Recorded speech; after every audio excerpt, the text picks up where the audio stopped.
ఆ యువకుడిది నిరుపేద కుటుంబం. రెక్కాడితే గాని డొక్కాడని పరిస్థితి. కానీ చదువంటే అమితాశక్తి.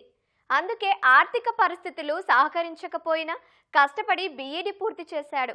తర్వాత వివిధ రకాల పనులు చేస్తూ కుటుంబాన్ని పోషించాడు. తల్లిదండ్రుల ప్రోత్సాహంతో డిఎస్సి పరీక్షలకు సన్నద్ధమై 2 సార్లు విఫలమయ్యాడు. మూడో ప్రయత్నంలో ఇటీవల ప్రభుత్వం విడుదల చేసిన డిఎస్సి ఫలితాల్లో ఉత్తమ ర్యాంకుతో ఉపాధ్యాయ కొలువు సాధించిన డాక్టర్ బిఆర్ అంబేద్కర్ కోనసీమ జిల్లా రత్నరాజు సక్సెస్ స్టోరీ ఇది.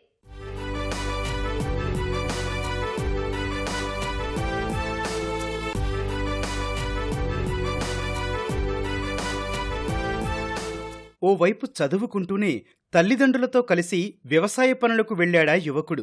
ఆర్థిక పరిస్థితులు అంతంత మాత్రంగానే ఉన్నా కూలీ పనులు చేస్తూనే డిగ్రీ, కుటుంబ ప్రోత్సాహంతో బీఈడీ పూర్తి చేశాడు. ఉపాధ్యాయుడిగా స్థిరపడాలని కలలు కన్నాడు. ఆ దిశగా రాత్రింబవళ్లు కష్టపడ్డాడు. 2 ప్రయత్నాల అనంతరం తాజాగా ఏపీ ప్రభుత్వం ఇచ్చిన మెగా డిఎస్సిలో ఉమ్మడి తూర్పుగోదావరి జిల్లాలో 75వ ర్యాంకు సాధించి సత్తా చాటాడు రత్నరాజు.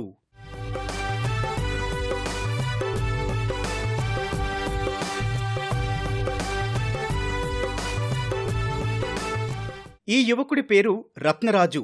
డాక్టర్ బిఆర్ అంబేద్కర్ కోనసీమ జిల్లా ఎం కాట్రగడ్డ స్వస్థలం. రత్నం, నాగేశ్వరరావులు తల్లిదండ్రులు. తండ్రి కొబ్బరి దింపు కార్మికుడు, తల్లి గల్ఫ్లో పనిచేస్తోంది. రత్నరాజు చిన్నప్పట్నుంచి చదువులో చురుగ్గా ఉండేవాడు. స్థానిక ప్రభుత్వ పాఠశాలలోనే 10వ తరగతి చదివాడు. డిగ్రీ పూర్తయిన వెంటనే పెళ్లి కావడంతో కుటుంబ పోషణ కోసం భార్యతో కలిసి వ్యవసాయ పనులు చేసేవాడు. ట్రాక్టర్ నడపడం, ఇంటి నిర్మాణ కూలీ, రంగులు వేయడం, ఇలా దొరికిన పనికి వెళ్లి కుటుంబాన్ని పోషించాడు.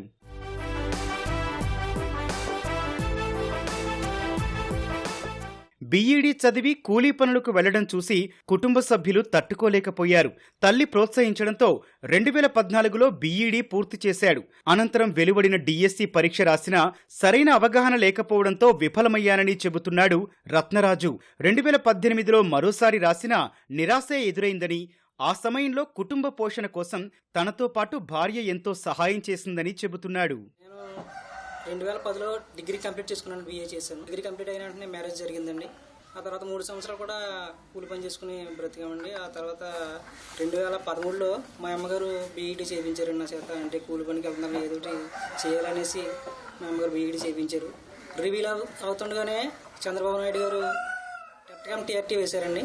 అది రాశాను. కాకపోతే నాకు అంత అవగాహన లేకపోవడం వల్ల దాంట్లో నేను క్వాలిఫై కాలేకపోయానండి. అప్పటి నుంచి కూడా నేను కూలి పని చేసుకుంటూనే బ్రతికామండి. వ్యవసాయ పనులు చేశానండి, కన్స్ట్రక్షన్ పనులు కూడా చేశానండి. కాంక్రీట్ వర్క్ చేయడం, అలాగే పెయింటింగ్ వర్క్ చేయడం. ప్రస్తుతం అయితే నేను పెయింటింగ్ వర్కే చేస్తున్నానండి. చాలా పనులు చేశాను. ఏ పని చెప్తే ఆ పని చేశాను. నాకు 3 పిల్లలండి. నా భార్య కూడా నాతో పాటు కష్టపడి కుటుంబ పోషణకి నాకు సహాయపడిందండి. అలాగే మా అమ్మగారు, నాన్నగారు కూడా నాకు సహాయం చేశారండి. 2 సార్లు డిఎస్సిలో విఫలమైన బీఈడీ పూర్తి చేసి దశాబ్దం దాటినా నిరాశ పడకుండా పట్టుదలతో మరోసారి సిద్ధమయ్యాడు రత్నరాజు. కుటుంబ సభ్యుల్ని ఒప్పించి కోచింగ్ సెంటర్లో చేరాడు. 6 నెలలుగా రోజుకు 9 గంటలు శిక్షణ తీసుకుంటూనే అర్ధరాత్రి వరకు సాధన చేయడం వల్లే లక్ష్యాన్ని చేరుకున్నానని ఆనందం వ్యక్తం చేస్తున్నాడు. 14లో రాశాను, 18లో రాసిన పోయింది, రాలేదు. ఈసారి మెగా డిఎస్సి కాబట్టి పోస్టులు ఎక్కువ ఉంటాయి కాబట్టి ఖచ్చితంగా సాధించాలని ఒక దృఢ సంకల్పంతో ఉన్నాను. అయితే ఎలా ఎదరికెళ్ళాలనేది నాకు తెలియదండి. మాకు ఎంపీపీ టీచర్ ఉన్నారండి, మొహిద్దీన్ సార్ అని. ఆయన వెళ్ళి సార్ ఇలాగా 2 సార్లు మిస్ అయింది సార్, ఈసారి మెగా డిఎస్సి కదా, మరి ఈ అవకాశం పోతే మళ్ళీ రాదు, అలా ఏమైనా సలహా ఇవ్వండి సార్ అంటే ఆయన అన్నారు, ఖచ్చితంగా కోచింగ్ తీసుకుంటేనే పని అవుతుంది. ఇంటి దగ్గర ఫ్యామిలీతో ఉంటే నీకు ఇబ్బందిగా ఉంటుంది, చదువులు కాన్సన్ట్రేట్ చేయలేవంటే నేను ఇంటి దగ్గర వచ్చి అమ్మతోటి, నాన్నతోటి, భార్యతోటి డిస్కస్ చేసుకున్నానండి. పిల్లల బాధ్యత తీసుకుంటాను. భార్య ఒప్పుకోవడంతో నేను సిద్ధమయ్యానండి. రాజమండ్రి కోచింగ్ సెంటర్ పంపించారండి మా అమ్మ నాన్న. అక్కడ ఒక 6 నెలలు కోచింగ్ తీసుకున్నాను డిఎస్సికి. నాకు టెట్ ప్లస్ డిఎస్సి కలిపి 74.13 మార్క్స్ వచ్చినాయండి. 75వ ర్యాంక్ వచ్చింది.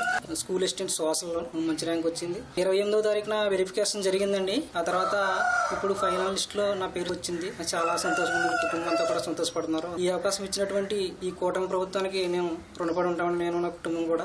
నా బిడ్డల యొక్క భవిష్యత్తు ఈ కూటమి ప్రభుత్వం నాకు ఎదురు తీసుకెళ్ళడానికి నాకు అవకాశం ఇచ్చినందుకు నేను ధన్యవాదాలు తెలియజేసుకుంటాను. మొదట్లో పరీక్షకు ఎలా సిద్ధమవ్వాలో అవగాహన లేకపోయినా కోచింగ్ సెంటర్లో చేరాక అనుకున్నది సాధించగలననే నమ్మకం కలిగిందని అంటున్నాడు రత్నరాజు. టీచర్ అవ్వాలనేదే ధ్యేయం కావడంతో వేరేవి ఎన్ని నోటిఫికేషన్లు విడుదలైనా దేనికి దరఖాస్తు చేసుకోలేదని చెబుతున్నాడు. ఉదయం 9 గంటల నుంచి సాయంత్రం 6 గంటల వరకు కూడా క్లాసులు జరిగాయండి మాకు. ఆ తర్వాత 12 గంటల వరకు కూడా చదువుకున్నాం. నైట్ 12, 1 గంట అయిపోయింది ఒక్కోసారి. ఇక్కడ ఉండగా అంతా భయం ఉండేదండి.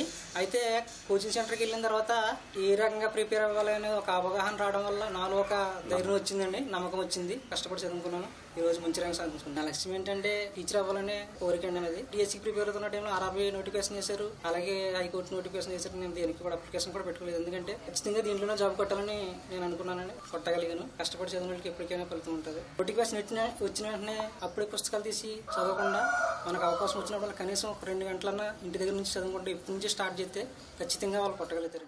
భార్య, కోడలు గల్ఫ్లో పనిచేస్తూనే రత్నరాజు చదువుకునేందుకు సహాయం చేస్తూ ప్రోత్సహించారని ఆనందం వ్యక్తం చేస్తున్నారు తండ్రి నాగేశ్వరరావు. పేదరికం వల్ల ఎన్నో ఇబ్బందులు పడినప్పటికీ అనుకున్న లక్ష్యం సాధించడం గర్వంగా ఉందని అంటున్నాడు సోదరుడు జగన్నాథరావు. డిఎస్సిలో 2 సార్లు విఫలమైన కూలీ పని చేస్తూనే గమ్యం చేరుకోవడం ఆనందంగా ఉందని అంటున్నారు స్థానిక ప్రభుత్వ ఉపాధ్యాయుడు మొహిద్దీన్. మా అబ్బాయి చదువుకున్నాడండి, డిగ్రీ చదివినకుండి కొన్నాళ్ళు కూలి పని చేసుకున్నాడండి. ఏ పని ఉంటే ఆ పనికి వచ్చి చూడండి. నేను దింపుకెళ్తే కనీసం కొబ్బరికాయ మూత కూడా వచ్చి చూడండి. బాగానే చదువుకుని దేవుని దేవాల మా ఆవిడ డబ్బులు కట్టిండి చదివించిందండి. తర్వాత ఆవిడ కూడా సాయం చేసిందండి. ఈ పేదరికంలో ఈ జాబు కొట్టడం చాలా సంతోషంగా ఉంది, మాకు చాలా గర్వకారణంగా ఉంది. నేను ఈ స్కూల్లో పనిచేసినప్పుడు వీళ్ళ పిల్లలు 3 నా దగ్గర చదువుకున్నారు. వీళ్ళ తెలివితేటలు చూసి ఈయన్ని గుర్తించడం జరిగింది. అప్పటికే ఈయన 2 సార్లు డిఎస్సిలో విజయం పొందలేకపోయాడు. ఎందుకు పొందలేకపోయాడు అని చెప్పి నేను ఎంక్వైరీ చేస్తే కొన్ని కారణాలు చెప్పాడు. దాన్ని ఎలాగ అధిగమించాలని చెప్పి నేను దగ్గర కూర్చోబెట్టుకుని స్కూల్ అయిపోయిన తర్వాత చాలా సార్లు చెప్పడం జరిగింది. కొంతకాలం మధ్యలో గ్యాప్ ఇచ్చినా సరే, కష్టపడి పని చేసుకుని ఉన్నా సరే, ఎన్ని సంవత్సరాలైనా సరే విద్య దాన్ని మళ్ళీ మనం మెరుపు చేస్తే అది ప్రత్యేక ప్రకాశవంతం అవుతుందని చెప్పి మళ్ళీ ఇంకోసారి రుజువు చేశాడు ఈయన. స్థిరమైన లక్ష్యం, సాధించాలనే పట్టుదల, అందుకు తగ్గ సాధన ఉంటే ఎప్పటికైనా విజయం వరిస్తుందని నిరూపిస్తున్నాడు ఈ శ్రమజీవి. భవిష్యత్తులో విద్యార్థులకు ఉత్తమ విద్యాబుద్ధులు నేర్పిస్తానని వినమ్రంగా చెబుతున్నాడు. చిన్నప్పటి నుంచి కష్టపడి చదువుకున్నాడు. కుటుంబ పోషణ కోసం దొరికిన పనల్లా చేశాడు. మెగా డిఎస్సిలో ఉత్తమ ర్యాంకుతో మెరిశాడు. ఉపాధ్యాయుడు కావాలనుకున్న తన కలను నెరవేర్చుకున్నాడు. పేరుకు తగ్గట్టుగానే నేటి యువతకు స్ఫూర్తిగా నిలుస్తున్నాడు రత్నరాజు. కెమెరామెన్ సూర్యప్రకాష్తో సాయి కృష్ణ, ఈటీవీ న్యూస్.